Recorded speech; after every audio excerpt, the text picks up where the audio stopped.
થાય છે, પૈસા ઉડે છે આખા ભારતમાં. એક આપણું ગુજરાત એવું છે કે જ્યાં આવી રીતે પૈસા ઉડે છે એ સારા કાર્યો માટે આ પ્રોગ્રામો થાય છે. નકર બીજે બધે ઓલા બારમાં ઉડાડતા હોય તો બધા ક્યાં જાય આપણે બધાને ખબર છે. પણ એક વાત કહું આપને, આ જે ડાયરાઓ છે, આ વાતું છે, ઈ કોકને 80 વર્ષ પહેલા કે 70 વર્ષ પહેલા એવો વિચાર આવી ગયો કે હાલો ડાયરા જેવું એકચ્યુઅલી શરૂ કરીએ, અમારું હાલે ને તમારું હાલે, અને ડાયરા શરૂ થઈ ગયા ને આયલું મોજ આવી. એવી વાત નથી, સાંભળજો. એવું નથી કે મોજ આવીને શરૂ થઈ ગયું. ધરતી માથે જીવોની શરૂઆત થઈ અને માનવ સભ્યતાનો જન્મ થયો. માણસને કેમ રેવાય, માણસ તરીકે ઈ સભ્યતા માનવ જીવનના ઘડતરની શરૂઆત થઈ ત્યારથી લોક સંસ્કૃતિની વાતો અને લોક સાહિત્ય આયલું આવે છે. પછી જે વખતની જે સમયની જે ભાષા હોય તેમાં પણ એ કેમ રેવાય, કેમ માનવનું ઘડતર થાય, કેમ જીવાય, એ ઘડતર માટે કેમ આવાય, કેમ જાવાય, કેમ બેહાય, કેમ ઊભું થવાય, કેમ ખાવાય, કેમ ખવરાવાય, કેમ રેવાય, અરે કેમ હુવાય, કેમ જાગાય, કેમ મળાય, કેમ મળાવાય, કેમ આહાય, કેમ આહાવાય, કેમ રોવાય, કેમ રોવરાવાય, કેમ લડાય, કેમ જીવાય અને કેમ મરાય, ઈ શીખવું હોય તો લોક સાહિત્ય ને ડાયરા સાંભળવા પડે. નકરા ઉલાળા મારો હોય તો ગમે ઈ કરાય, એમાં કઈ વાંધો નહીં. એ તો ગમે ઈ કરી શકે, એને જેને કઈ એવલું નથી એને કઈ ફેરે જ નથી પડવાનો ને, એની વાતું જ નથી. પણ વાતું જેને કેડે હાલવું હોય એના માટે આ બધી વાતું લાગુ પડે છે. એટલા માટે આ લોક સંસ્કૃતિની વાતો, એમાં ચારણોએ લોક સાહિત્યને લોક સંસ્કૃતિને જાળવી રાખી છે, માટીના કણકણમાં રાખી. બલિદાનો દેવાનો વખત આવ્યો ત્યાં બલિદાનો દીધા. ચારણ આયુના સમગ્ર ભારત વર્ષમાં, ગુજરાતમાં ગામડે ગામડે તમે જાઓ તો ક્યાંક ને ક્યાંક પ્રમાણ મળી જાય બીજાના માટે, કોકના માટે. ચારણ પરિવાર નીકળ્યા હોય ખબર પડે કે અહીંયા ફલાણો મોટો માણસને હેરાન કરે, ત્યાં જઈને કે આમ રેવા દો, તો કે તો નો રેવા દો એટલે તમે કોણ ના પાડવાળા, ઈ તો એમ જ સાહે, તો હવે કરજે તો થાહે, એટલી વાત છે. છોગાળા ત્રાજા કેટલા જાતના ત્રાગા કરી અને બીજાના માટે ખપી જાય, પ્રાણ આપી દે, લડાવી હગે, લડી હગે. એટલે યુદ્ધના મેદાનમાં લડે અને સુરવીર કહેવાય, સુરો કહેવાય. ચારણને દોઢહુરો કહેવાય. ભલા માણસ એ ચારણ લડે લડાવે પણ નડે નહીં. ચારણ નડે નહીં અને નડે એ ચારણ નો હોય. હા, પછી સમાજ વર્ગ બીજા હોય. ચારણ તો બીજાના માટે કામ કરે. એ ચારણતાની વાતો કરવા માટે જયારે મળ્યા ત્યારે જે કાંઈ મને વાતો ગીતો અમને ખબર પડી ગઈ. નહીતર એમ વાર્તા માંડી મજા આવે, અમને એમ થાય કે એકાદી કલાકની વાર્તા ઘણી વખત, પણ હવે અમને ખબર પડી ગઈ છે આખો ડાયરો 3 કલાકનો હોય. એમાં કેટલું બધું, હા ઘણું બધું આવી જવું જોઈએ, સામાજિક વાત આવી જાય, ફલાણું ઢીકડું.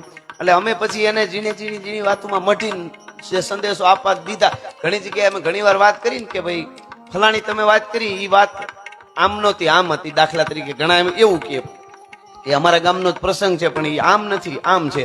મેં કીધું એમ કહેવામાં થોડુંક આમ થાય, એના કરતા આમ આવે તો તને શું વાંધો. ઘણી વાર એવું થાય. હા, અમે એમાંથી સારું કાઢીને મુદ્દો એટલો જ છે કે શિવાજી મહારાજે અફજલ ખાન ને માર્યો અને ઉપાડીને પછાડ્યો, માર્યો, છીરી નાખ્યો, વાઘ નખ પહેર્યા હતા, એ વાત કરી નાખવાની, બરોબર. તો એનું વીરત્વ એટલું પછી આપણે કઈક આ જગ્યાએ માર્યો તો એ ગમે એ જગ્યાએ મારી નાખ્યો, એ વાત બાકી છે. હા, કારણ કે એમાં સમય બગાડવા કરતા એક વાત બીજી ગોતી લઈએ, એમ એવું થાય. એટલે કહેવાનો અર્થ કે અમે ચારણો બધા વતી હું આ વાત કરું, એમને ખબર ન હોય કે એવી વાત ન હોય, પણ એમાં ઘણી વાર ઘણો અમે થોડુંક નાખી દઈએ, થોડુંક કાઢી નાખીએ. કારણ કે સારું ઝેર અને અમૃત બે દેવા કરતા અમૃત કાઢી લેવાનું, એમ કહેવાનો અર્થ એ છે. એટલે એ વાતો અમે આપના આગળ, એટલે આ તો ઘરનો ડાયરો છે. મેં કીધું એમ ચારણ સમાજ 18 વરણ જોડાયેલા છે. કોઈ વર્ણ એવું ન હોય ચારણને એને ચારણ ન ગમે, ચારણને ઈ ન ગમે. એ રીતે રહેતા આવડે તો પાછા આપણે હાવ બે નાખીને નીકળી પડી તો પછી આખું જુદી વસ્તુ છે. એ લીટા બહારની વાત છે. પણ એ ચારણને આઈમાનો જયારે બીજ આવી રહી છે કે ભાઈ ચારણને ચારણનો નશો હોય, એથી બીજા નશાની શું જરૂર પડે. કેવી આપણી આ સાહેબ હરખ થાય, આમ ગાડીમાં હાલ્યા જતા હોય ને અમુક જોઈને અમે વિડીયા કંઈક 18 વરણ સાહેબ હોનબાઈ કરે છે. અત્યારે ક્યાં જાય તો અમે હોનબાઈ ને બહુ માની. બીજ આવે ત્યારે અમે ત્યાં આવી. જેને કોઈ દી સૌરાષ્ટ્ર જોયું નહોતું એ મઢડા સુધી હાલીને હોત આવે છે. આથી બીજો કયો પ્રતાપ હોઈ શકે ભલા માણસ જોગમાયાઓનો. નકર હું છે હારા કામ કરવામાં વિઘન બહુ આવે. એવું આ તો આમને બધા જે કર્યું હોય છે તમને એમને કઈ એટલું નથી, કઈ ખાલી કરવાની જ મહેનત પડે, એમાં નડે નહીં એવી મહેનત કરવી પડે. ઘણા માણસ એવા હોય, ઘણા માણસ પણ હારા માણસનો આ બધાનો સહકાર હોય એટલે વાંધો ના આવે. ઘણા માણસ એવા હોય, ઘણા માણસ છે ને ખાંડના ડબલા જેવા હોય. ખાંડના ડબલું ગામડાના માતા બહેનોને ખબર હોય. ખાંડના ડબલા જેવા ઘણા માણસ હોય. ઈ લાગે મીઠા મીઠા પણ અંદરથી બાકસ નીકળે પછી ખબર પડે ખાંડના ડબલામાં બાકસ પડી હોય. એટલે સારું કામ કોઈ પણ કરે એટલે એવો તકલીફ રહે. ઘણા માણસ છે એ બાવળ જેવા હોય, પોતે તો ફળ ન જ આપે પણ આંબાના બગીચામાં આડા પીડ્યા હોય, જાતા ની નકર હુળા હોહરવા જાય કે કોકના ફળ તો લેવા દે એમ. અજુભાઈ એવું થાય. એટલે પણ તમે બધા આ બધાયનો સહકાર હોય થોડો થોડો ત્યારે આ બધા આવા કાર્યો થઈ શકે છે. ફરી ફરીને આપ બધાનું સ્વાગત કરી. ગણેશભાઈ આપ બધાય મને ખબર છે તમારે અમારે ડાયરા હોય એમ તમારે કાયમ હોય બધાને, અને પાછું ખાલી જાવું નહીં, પૈસા ઉડાડવાના. તોય ઘણા વાત તમને ખબર ન હોય બધા ક્યાંથી આવે એ અમને ખબર છે, તું બાખોર ઉપાડી દે એમ જો આવી જતા હોય. એ તો બહુ અઘરું છે.